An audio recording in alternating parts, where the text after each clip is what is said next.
Oba, oba, oba, rapaziada! E aí, como é que vocês estão? Tranquilidade? Aproveitando bastante em casa? Hã? É, rapaz, é assim mesmo, vai. Daqui a pouco passa. Vamos, vamos seguir aí, se cuidando, nos protegendo, que daqui a pouco a gente espera que isso passe e que a gente possa ficar bem de novo, né? Aí mais livre, mais liberdade e tal. Mas enquanto isso, vamos seguir por aqui, não é? Hoje, então, eu trago aqui as independências da África e da Ásia, certo? Vamos passar um pouco aí rapidamente por esses assuntos. E nessa aula de agora, a gente vai dar uma olhadinha na independência da África, tá? Vamos falar da África do Sul, Angola, Moçambique, Argélia e Congo, se eu não me engano. É isso aí, tá? E aí na aula seguinte a gente fala da Ásia, que tem a Indonésia, a, a Índia, enfim, a gente fala de outras coisas, tá? Desses processos que a gente vai ver hoje, tá? Talvez o mais marcante seja o da África do Sul. Tá? E vamos ver um pouquinho aqui o da África do Sul com seus antecedentes. O que acontece? Que a África do Sul ela tem uma colonização muito forte de holandeses e ingleses, certo? Que eles ficam disputando ali áreas de dominação, áreas de influência e tudo mais. E eles chegam a um acordo lá de coexistência e de administração e acabam formando a União Sul-Africana. Tá? Só que esses dois povos, né, os holandeses e os ingleses, e seus descendentes principalmente, eles praticam uma política de segregação, né, contra os negros, que são, na verdade, os originários do território. Então eles vão praticando uma política que faz com que haja uma separação legal. Né? Por exemplo, esse ato das terras nativas que está aqui, né, o que é isso aqui? Os negros são separados e mandados para uma espécie de colônias, ou dentro do próprio território, né, uma espécie de reservas, né, porque eles eram considerados inferiores. Ainda aquela coisa, né, que a gente fala do darwinismo social, de se considerar o negro inapto, né, não só com o negro isso aconteceu, mas com outros povos também, de se considerar esse povo inapto de conseguir absorver a cultura do europeu, como se fosse uma maravilha do mundo a cultura europeia. Cultura é cultura, né? Não existe isso. E por que o cidadão, o negro sul-africano, teria que absorver cultura do europeu, ora bolas? Ele tem a dele, né? A gente acaba absorvendo culturas, né? Por convivência e tal, ou até por achar interessante uma determinada prática. Agora, isso ser imposto realmente é enfim, uma canalice. Mas eles fazem isso e separam mesmo, com essa desculpa de que o negro não teria a mesma condição que o branco europeu de aprender, de desenvolver e de fazer as coisas. Tá? Então, isso fazia também com que não fossem oportunizados bons cargos de trabalho para eles, ou, enfim, oportunidades de vida melhores. Né? Esse ato acaba evoluindo para o apartheid. O apartheid, gente, foi uma política que durou um bom tempo aí, durou até demais, né? Se durasse um dia já seria um absurdo, já teria sido um absurdo, mas durou anos aí, que era uma política legal, legal que eu digo, né? Dentro da lei, foi criada uma lei que separava negros de brancos, assim. Então você tinha determinados horários que os negros podiam andar na rua, determinados lugares que eles podiam ou não frequentar, tinha lojas que não aceitavam negros, Tá? Tem algumas placas que são famosas de algumas lojas, né?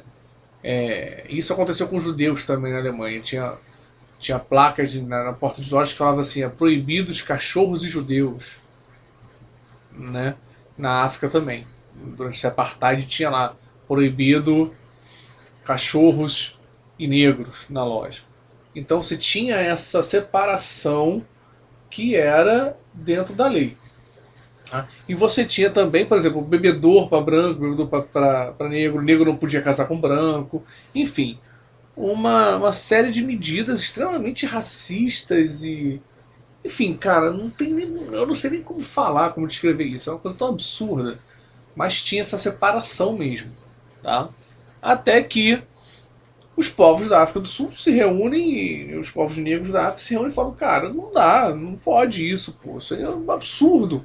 E fazem a Carta da Liberdade. A Carta da Liberdade é um programa de luta contra essas práticas racistas, né? E aí alguns países já começam também a olhar para isso com: pô, cara, que isso, vocês estão malucos? Começam a pressionar. E então os criadores da União Sul-Africana, que era um país, mas ele era ligado à comunidade britânica, ou seja, ele ainda estava meio que sob supervisão britânica. Quando a Inglaterra acaba demonstrando apoio pela Carta de Liberdade, eles se separam dessa comunidade britânica e criam a República da África do Sul. Tá? A República da África do Sul. E aí, diante de toda a mudança de pensamento vindo com a Segunda Guerra, principalmente com o Holocausto dos judeus, né, algumas coisas passaram a não serem mais toleradas no mundo. E essa divisão era uma delas. Né, a coisa da liberdade, da criação da ONU, de você ter um desenvolvimento amistoso entre os povos. Isso tudo faz com que se tenha uma pressão sobre a África do Sul contra o apartheid. E aí surge o Nelson Mandela, que vai liderar a resistência sul-africana contra o apartheid, para que os negros tenham maior participação política, tenham mais protagonismo na sua própria terra, né? E às vezes de forma violenta, se protege e tal, mas o Mandela é preso e condenado à prisão perpétua. Então ele fica preso durante muito tempo, acho que 34 anos, se não me engano, ele passa preso. Só que durante esse tempo todo, a pressão política internacional contra o apartheid vai aumentando. A ponto da África do Sul começar a tomar algumas medidas visando uma aproximação entre as populações e o fim dessa política de segregação, e que tem como um grande representante o Frederic de Klerk, né, que é o presidente que assume e que vai iniciar esse processo de fim do apartheid. Ele liberta o Mandela em 1990, né? Os dois, se eu não me engano, chegam a ganhar o Nobel da Paz. O Desmond Tutu também, o Desmond Tutu, enfim. Eu chamo de Desmond Tutu, ele é um religioso que vai também negociar aí o fim dessa política absurda. Tá? E na primeira eleição, depois do fim do apartheid, que os negros podem participar, o Mandela é eleito. Tá? E tem vários filmes que falam a história do Mandela, séries de TV e tudo mais, que você pode ver para também se aprofundar na história do Mandela, que é uma história bacana, assim, de luta, né? E enfim, você pode conhecer mais da história do Mandela, tá? Agora, falando um pouco desses outros países africanos, segue meio que uma receitinha, né? Vamos falar mais rapidamente, a gente não tem muito tempo, né? Já se foram aí 9 minutos de aula, a gente tem mais 5 e pouco. Então vamos lá. O que acontece? Surgem movimentos em prol da independência desses países. Esses países são colônias ainda. Colônias que foram formadas lá no século XVI, XVII e ainda são colônias. Angola e Moçambique são colônias portuguesas. Então, em Angola tem a formação do Movimento Popular para a Libertação de Angola, da Frente Nacional de Libertação de Angola e da União para a Independência Total de Angola. Em Moçambique você tem a Frelimo, que é a Frente de Libertação de Moçambique. Tá? Esses grupos acabam optando por confrontos armados ou talvez optando não seja a melhor palavra, mas partindo para uma luta armada para tentar se livrar dessa dominação, né? Porque politicamente não vão conseguir isso, diplomaticamente, então vão para a luta armada. A Angola consegue a independência em 1975, só que olha só, tem 3 grupos diferentes lutando. Obviamente esses 3 grupos não pensam da mesma forma.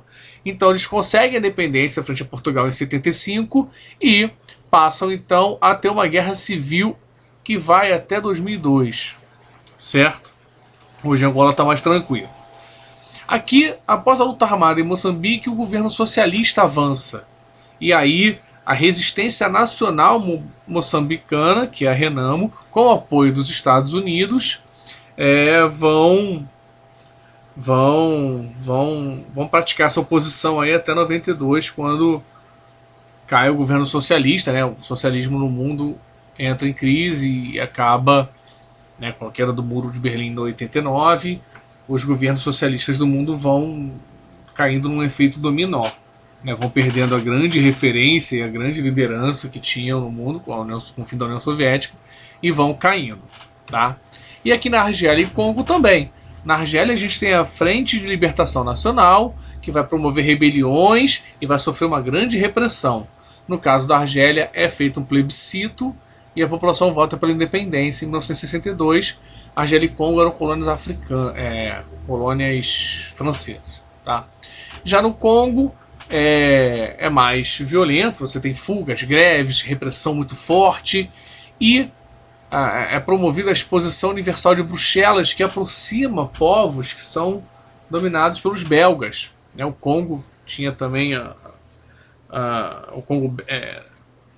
dominação belga, né, no Congo, e esses movimentos conseguem a independência em 1960 e logo em seguida vão seguir uma guerra civil que dura até hoje no Congo. O Congo é extremamente violento, grupos tentam a dominação lá até hoje e o país, enfim, segue tentando ficar firme, né?